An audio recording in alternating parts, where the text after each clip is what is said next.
সূর্য একাকী দাঁড়িয়ে আছে।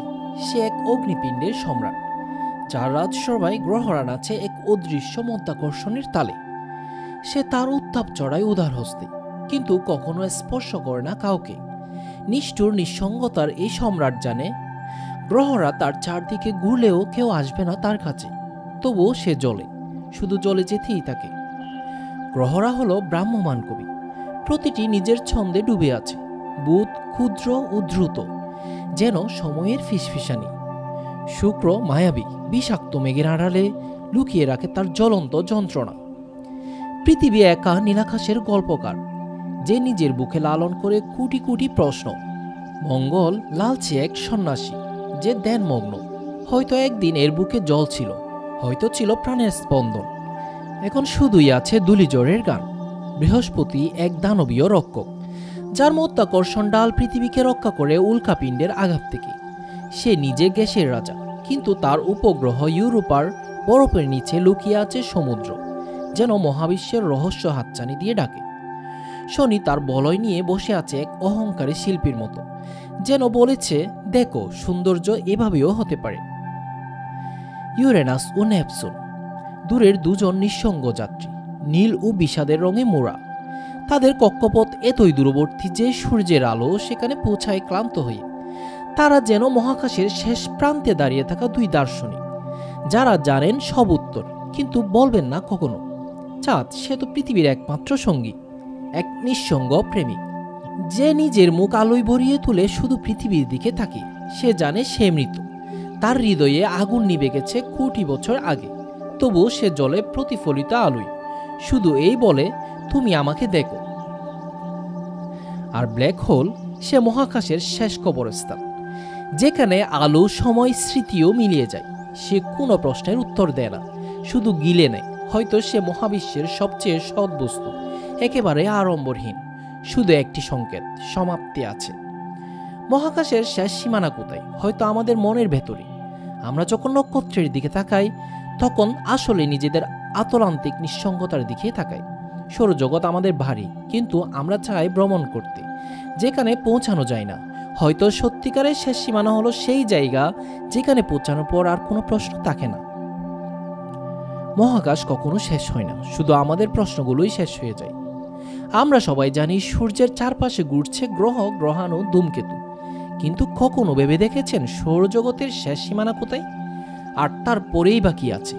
ধূমকেতুর এই পর্বে আজ আমরা যাব তারও অনেক দূরে, সৌরজগতের একেবারে শেষ সীমানায়, যেখানে সূর্যের আলো নিষ্প্রভ, উত্তাপ নেই বললেই চলে। আর আছে শুধুই রহস্যময় বরফের রাজ্য আর ঘন অন্ধকার। কিন্তু সেখানে কি আছে? কোনো অজানা গ্রহ, ভিনগ্রহী সভ্যতা, নাকি কিছুই নেই? চলুন এক অকল্পনীয় যাত্রায় বেরিয়ে পড়ি। এই শেষ সীমানা আসলে কোথায়? বিজ্ঞানীরা বলছেন সূর্যের মহাকর্ষীয় টান যেখান থেকে প্রায় শেষ হয়ে যায়, সেখান থেকে কোনো বস্তু সহজে আর ফিরে আসতে পারে না। সেটাই সীমানা। কিন্তু সেটা শুধু একটা রেখা নয়, বিশাল এক অঞ্চল। প্রথমে আসা যাক কুইপার বেল্টে। নেপচুনের কক্ষপথের পর থেকে শুরু এই বিশাল ডোনাট আকৃতির এলাকা। এখানে বসবাস করে প্লুটো, এরিস, মাকের মতো ভামন গ্রহরা, আর কোটি কোটি বরফ পাথরের টুকরা। এরা সৌরজগতের আদিম বিল্ডিং ব্লক, যারা কখনো গ্রহ হয়ে উঠতে পারেনি। ভাবুন তো, এখানেই নাসার নিউ হরাইজন্স মহাকাশযান প্লুটোর অবিশ্বাস্য ছবি পাঠিয়েছিল। কিন্তু কুইপার বেল্টও শেষ নয়, এটা তো শুধু সৌরজগতের দরজার খরা মাত্র। এবার ধরুন কল্পনার ডানা। কুইপার বেল্ট পার হলেই শুরু হয় ওর্ট ক্লাউড। এটা সূর্যকে ঘিরে থাকা এক বিশাল গোলকাকৃতির মেঘ। এর ব্যাস এক আলোকবর্ষেরও বেশি। এক আলোকবর্ষ হচ্ছে সূর্য থেকে নিকটতম নক্ষত্র প্রক্সিমা সেন্টারাই পর্যন্ত দূরত্বের প্রায় 1/4। ভাবা যায় এই এলাকা এতটাই বিশাল আর দূরে যে এখানে সূর্য শুধু একটি অস্পষ্ট ম্লান তারা মাত্র। এই ওর্ট ক্লাউডই হচ্ছে সেই রহস্যময় ভাণ্ডার, যেখান থেকে আসে দীর্ঘ পর্যায়ের ধূমকেতুরা।